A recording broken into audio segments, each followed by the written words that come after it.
Today joining with us Finance Minister of State Mr. Santosh Gangwar. Let's talk with him. Hello sir, my first question to you. जिस तरीके से after a long marathon GST bill pass हो गया है और ये कहा जा रहा है कि ये आम जन के लिए बहुत ही अच्छा होगा, बेनिफिशियल होगा, किस तरीके से? नहीं, वास्तव में मैं जीएसटी काउंसिल की सारी बैठकों में शामिल हुआ हूँ और जैसा सभी दलों का प्रतिनिधित्व होता है जीएसटी काउंसिल में, सभी राज्यों के वित्त मंत्री आते हैं, किसी ने भी एक विपरीत बात नहीं कही और सारे फैसले सर्वसम्मत हुए हैं। तो हमारा मानना है कि एक तो टैक्स स्ट्रक्चर कम हो जाएगा, नंबर 2 हम एक बात जो कहते आए हैं कि वन नेशन वन टैक्स, वो भी समझ में आता है, कोई हिडन टैक्स नहीं होगा।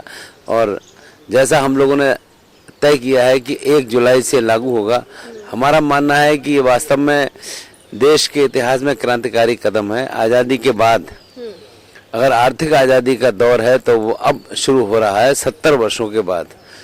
हमारा मानना है कि हर क्षेत्र में लोगों से हम बात कर रहे हैं, पर कहीं पर भी किसी ने भी विपरीत बात नहीं कही है कि इसमें ये प्रॉब्लम है। लोग ये तो इसलिए जरूर आते हैं कि उनके जिस क्षेत्र में वो काम करते हैं उसको किस टैक्स के स्लैब में रखा जाए, तो उसके बारे में जब संतुष्टि देने का काम करते हैं तो किसी को कोई आपत्ति नजर नहीं आती है। बाकी हमारा मानना है कि जो भी अगर थोड़ी बहुत ही प्रॉब्लम आएगी तो इसके लागू होने के बाद आएगी, तो उसके लिए हम तैयार हैं।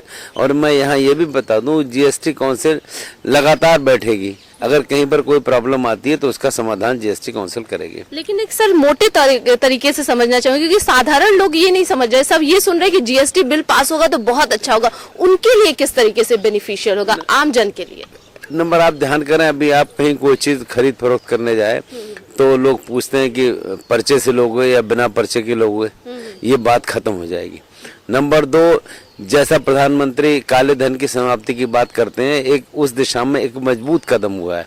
नंबर 3, कोई हिडन कीमत या मूल्य उपभोक्ता को नहीं देना पड़ेगा और व्यापारी जो 2-2 अपने पास कागज रखते हैं कि विभाग को दिखाने के लिए और अपने व्यक्तिगत काम के लिए, और इस सब से छुट्टी मिलेगी और एक पहली बार समझ में आएगा कि हमारा देश एक ईमानदारी के साथ काम कर रहा है और ईमानदारी के साथ व्यवहार कर रहा है। तो सर ये भी कहा जा रहा है कि जीएसटी बिल पास हो गया है, अब जीडीपी में भी ग्रोथ आएगा, इंक्रीज होगा। वास्तव निश्चित रूप से जीडीपी में निश्चित रूप से वृद्धि होगी और ये हमारी समझ में आ रहा है। ये आने वाले समय में आपको ध्यान होगा, डिमोनेटाइजेशन के ऊपर लोगों ने क्या विपरीत बातें कही, पर उसका भी परिणाम पॉजिटिव लग रहा है। तो अब लोग कह रहे हैं तात्कालिक असर है, पर ऐसा नहीं है, सोच समझकर फैसले लिए जा रहे हैं, उसका एक सही परिणाम सामने आ रहा है। एक अंतिम सवाल सर, पीएम मोदी ने कहा नया देश, नया साल, नया कानून, ये सही है, देश एक सही दिशा में चल रहा है और आदरणीय प्रधानमंत्री जी के नेतृत्व में देश को सही दिशा मिल रही है और हम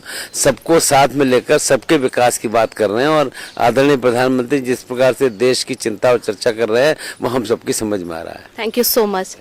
So today we had great conversation with the Finance Minister of State, Mr. Santosh Gangwar. He said that GST bill is really very beneficial for every people. For video journalist Vivek, me Suchitra Mukherjee for ANM News, New Delhi.